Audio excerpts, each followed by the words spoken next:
నమస్కారం తెలుగు గంగా న్యూస్ కి స్వాగతం.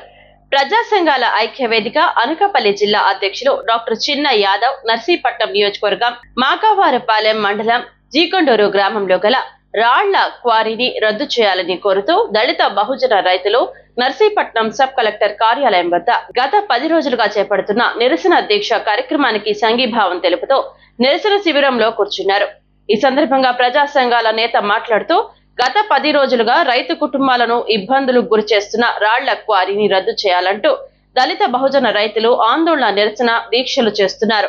ప్రజా ప్రతినిధులు అధికారులు పట్టించుకోకపోవడం దారుణమని, వందల ఎకరాలలో రైతు కుటుంబాలకి నష్టం జరుగుతుందని, రైతులు ఆందోళన చేస్తే గత ప్రభుత్వం రాళ్ల క్వారీని రద్దు చేసిందని, ఇప్పుడు తిరిగి మరలా ఈ ప్రభుత్వం వారికి అనుమతులు ఎలా ఇస్తుందని యాదవ్ మండిపడ్డారు. ఈ కార్యక్రమంలో విదిశం ఐక్య వేదిక అధ్యక్షులు బుచ్చి వెంకట్రావు గారు, దళిత బహుజన సంఘాల రాష్ట్ర సభ్యులు బొట్ట నాగరాజు, జీకొండూరు గ్రామ దళిత బహుజన రైతులు తదితరులు పాల్గొన్నారు. ప్రభుత్వ అధికారులు గాని ప్రజా ప్రతినిధులు గాని ఎవరో పట్టించుకోకపోవడం దారుణం. మరి నేను ప్రజా సంఘాల ఐక్య తరపున ఈ చర్యలను ఖండిస్తున్నాను. మరి ముఖ్యంగా ఇలాంటి సమస్య ఏంటి, నీకు జరిగిన అన్యాయం ఏంటి అని మనతో చర్చించాలి. అప్పుడు వాళ్ళు ఆ సమస్య దగ్గరికి వచ్చి పరిశీలించి న్యాయం చేయాలి. మరి గత ప్రభుత్వంలో మరి క్వారీ రద్దు చేసినప్పుడు ఈ ప్రభుత్వం ఎలాగిచ్చింది? ముడుపులు తిన్నారా? డబ్బు కాసిపెట్టారా? అధికారులా పాలకులా? బయట పెట్టండి. మీరు ఏ ఉద్దేశంతో గత ప్రభుత్వం రద్దు చేసిన క్వారీని మళ్ళా మీరు తిరిగి ఇచ్చారు అంటే చేతులు మారాయి, డబ్బులు చేతులు మారాయి. అంటే దళితులు అన్యాయం అయిపోయినా పర్లేదు, మా భూములు నాశనం అయిపోయినా పర్లేదు, మీకు అనుకున్న డబ్బులు వచ్చేసి మీరు లీజుకి ఇచ్చేస్తారు. దీన్ని చాలా తప్పు.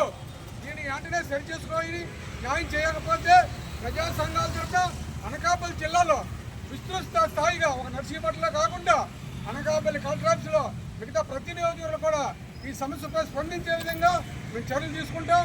న్యాయం జరిగేంత వరకు కూడా, ఈ భూములకి న్యాయం జరిగేంత వరకు కూడా మేము మీకు అండగా ఉంటామని తెలియజేస్తూ, మరి మా సోదరుడు నాగరాజు మాకు చూస్తే చిన్నసైజు మాకు మంచి వీడు గుర్తొస్తాడు. రోజు సమస్యలన్నీ ఏదో సమస్య మీద అనకాపల్లిలో మేము చూస్తుంటాం. చాలా సంతోషం. అందుకే తప్పకుండా ఈసారి ఎలాగైనా ఇక్కడికి వద్దాము, ఇది మద్దతు చేద్దాము, మీకు న్యాయం జరిగే వరకు పోరాటం చేద్దాము నిర్చయించుకొని రావడం జరిగింది. తప్పకుండా మీకు న్యాయం జరిగేంత వరకు కూడా నేను అండగా ఉంటానని సభాముఖంగా తెలియజేస్తూ సెలవు తీసుకుంటాను. మరి రద్దు అయ్యే వరకు కూడా ఏ ఉద్యమం చేసినా ఉద్యమానికి ప్రజా సంఘాల తరఫున మేము అండగా ఉంటాం. అలాగే మీరు అనకాపల్లిలో చేస్తే అనకాపల్లిలో ఉన్నటువంటి ప్రజా సంఘాలు అన్నీ కూడా కలుపుకొని మీకు మద్దతుగా ఉండి ఈ ఉద్యమాన్ని ముందుకు తీసుకెళ్ళడానికి, ఈ సమస్య పరిష్కారం అయ్యే దిశలో మేము కూడా పాలు పంచుకుంటామని చెప్పేసి ఆల్రెడీ పాలు పంచుకున్నటువంటి బొట్ట చిన్ని యాదవ్ గారికి మన అందరి తరఫున ప్రత్యేకమైనటువంటి ధన్యవాదాలు, జైపీలు తెలియజేస్తాం.